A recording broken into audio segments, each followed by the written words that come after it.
आप भी चाहते हैं राणा प्रताप ऑफिशियल के सारे ऑडियो वीडियो आप तक पहुंचे, तो हमारे चैनल को सब्सक्राइब करें और bell icon. Angle music Kumar Ramesh की प्रस्तुति।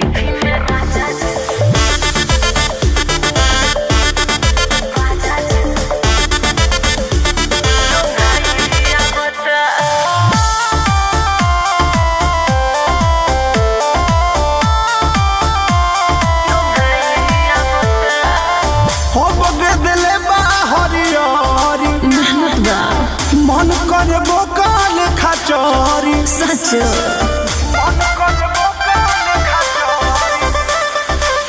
हबक दिले बाहरियोरी तो का कह चाहत मन कर बोकाल खचोरी चरब देखी के धनी हो जा भाई आवता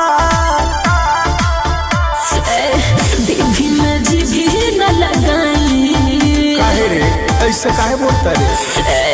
देवी में जीभी न लगाई राजा जी ओ भैया बता लगा ले। देवी में जीभी न लगाई राजा जी ओ भैया बता होटी ना।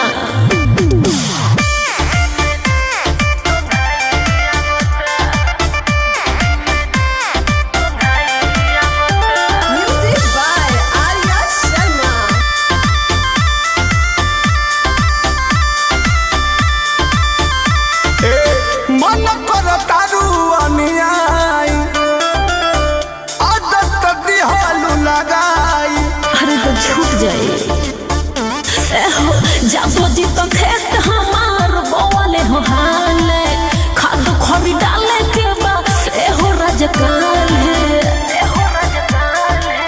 यही से तोहरा मोहाई आवता जी।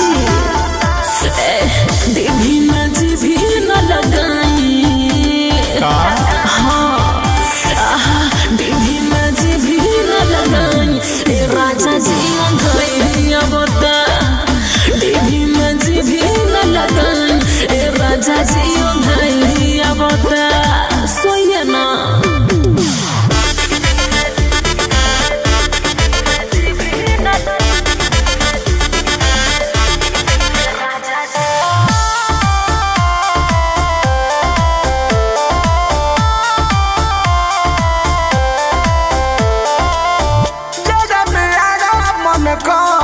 सचो का छुट्टी लेके आई बनी घर तो हम का करे ए जी कृष्ण पे दौरा दिया परम धबालो लागता कि हमारा के फेरा में डालो।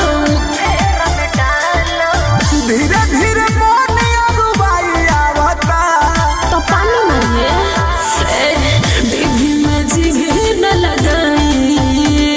अरे जाए दो देवी में जीभी न लगाई राजा जी ओ भैया बता।